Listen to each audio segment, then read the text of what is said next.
42. Repealed. Endnote 23. 43. Repealed. Endnote 24. Marginal note as to election of Speaker of House of Commons 44.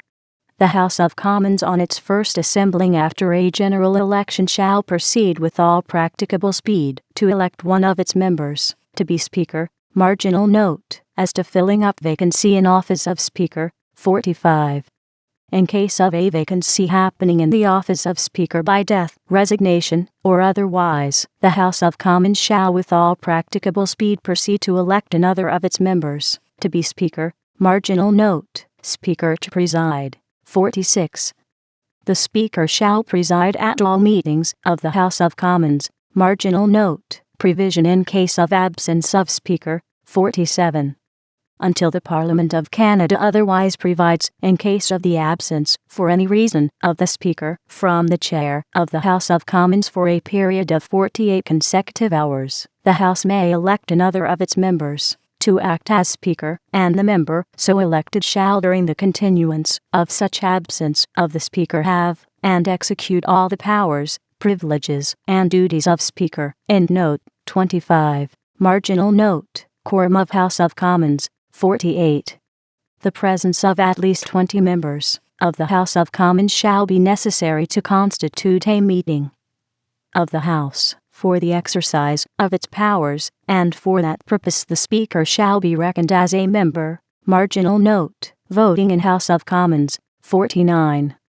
Questions arising in the House of Commons shall be decided by a majority of voices other than that of the Speaker, and when the voices are equal, but not otherwise, the Speaker shall have a vote. Marginal note, duration of House of Commons 50.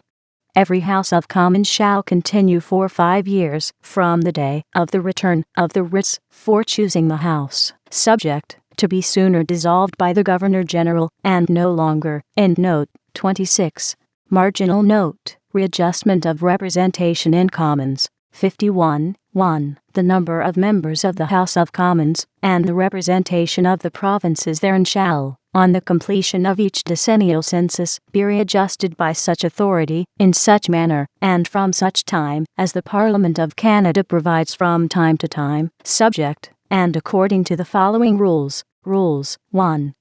There shall be assigned to each of the provinces a number of members equal to the number obtained by dividing the population of the province by the electoral quotient, and rounding up any fractional remainder to 1. 2.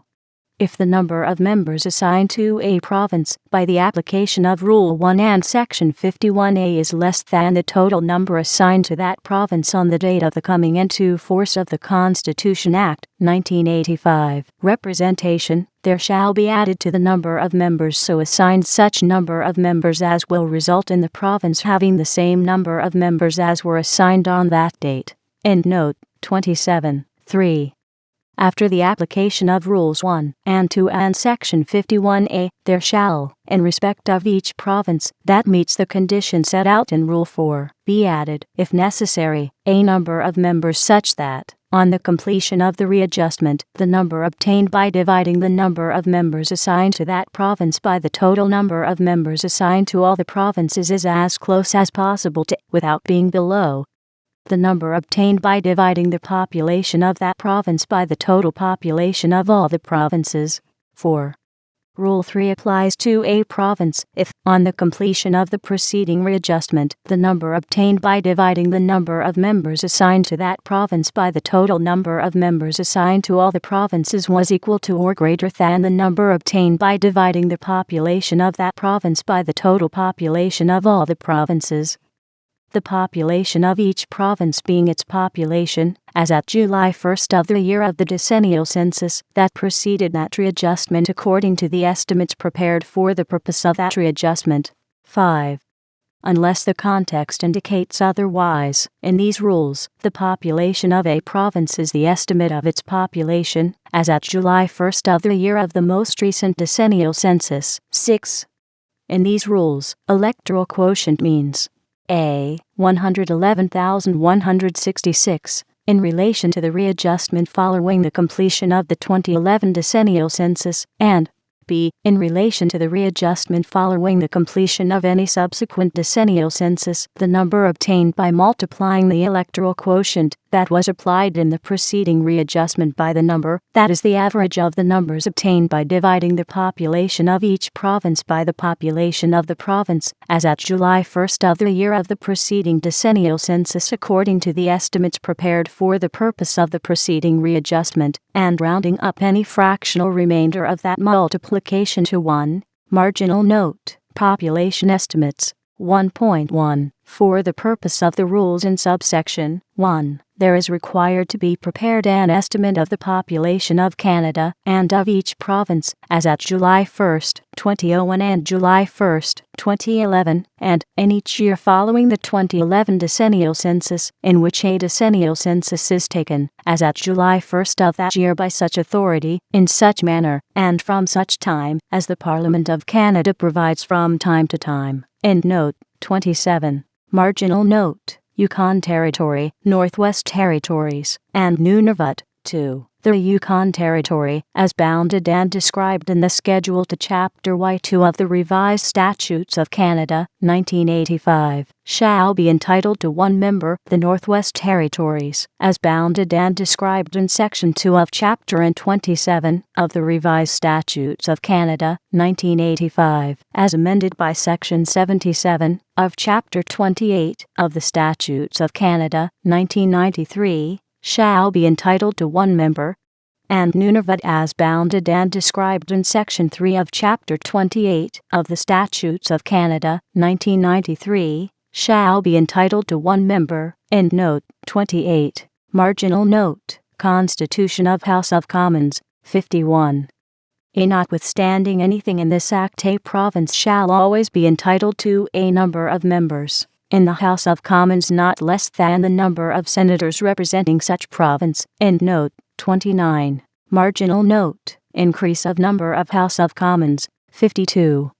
The number of members of the House of Commons may be from time to time increased by the Parliament of Canada, provided the proportionate representation of the provinces prescribed by this Act is not thereby disturbed. Money votes. Royal assent. Marginal note: Appropriation and tax bills. 53.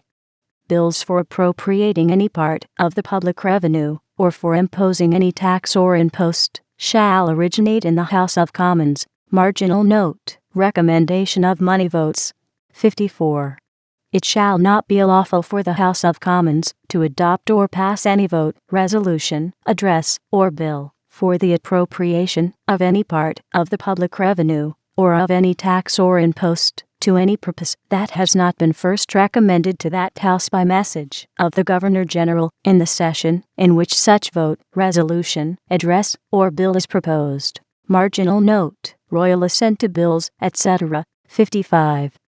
Where a bill passed by the Houses of the Parliament is presented to the Governor-General for the Queen's assent, he shall declare, according to his discretion, but subject to the provisions of this Act and to Her Majesty's instructions, either that he assents thereto in the Queen's name, or that he withholds the Queen's assent, or that he reserves the bill for the signification of the Queen's pleasure. Marginal note: Disallowance by order in Council of Act assented to by Governor-General. 56.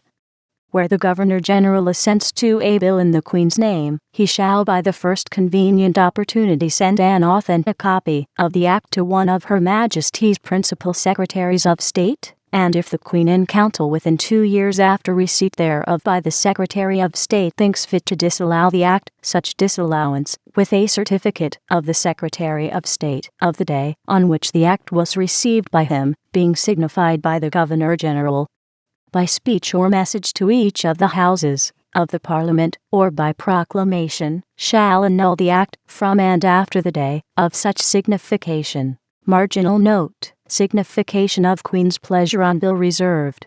57. A bill reserved for the signification of the Queen's pleasure shall not have any force, unless and until, within 2 years, from the day on which it was presented to the Governor-General for the Queen's assent, the Governor-General signifies, by speech or message, to each of the Houses of the Parliament, or by proclamation, that it has received the assent of the Queen in Council. An entry of every such speech, message, or proclamation shall be made in the journal of each House, and a duplicate thereof duly attested shall be delivered to the proper officer, to be kept among the records of Canada. 5. Provincial Constitutions, Executive Power, Marginal Note, Appointment of Lieutenant Governors of Provinces. 58.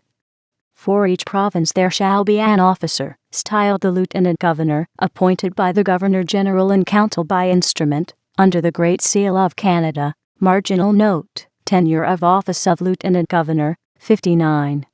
A Lieutenant Governor shall hold office during the pleasure of the Governor-General, but any Lieutenant Governor appointed after the commencement of the first session of the Parliament of Canada shall not be removable within 5 years from his appointment, except for cause assigned, which shall be communicated to him in writing within 1 month after the order for his removal is made, and shall be communicated by message to the Senate and to the House of Commons within 1 week thereafter if the Parliament is then sitting, and if not then within 1 week after the commencement of the next session of the Parliament.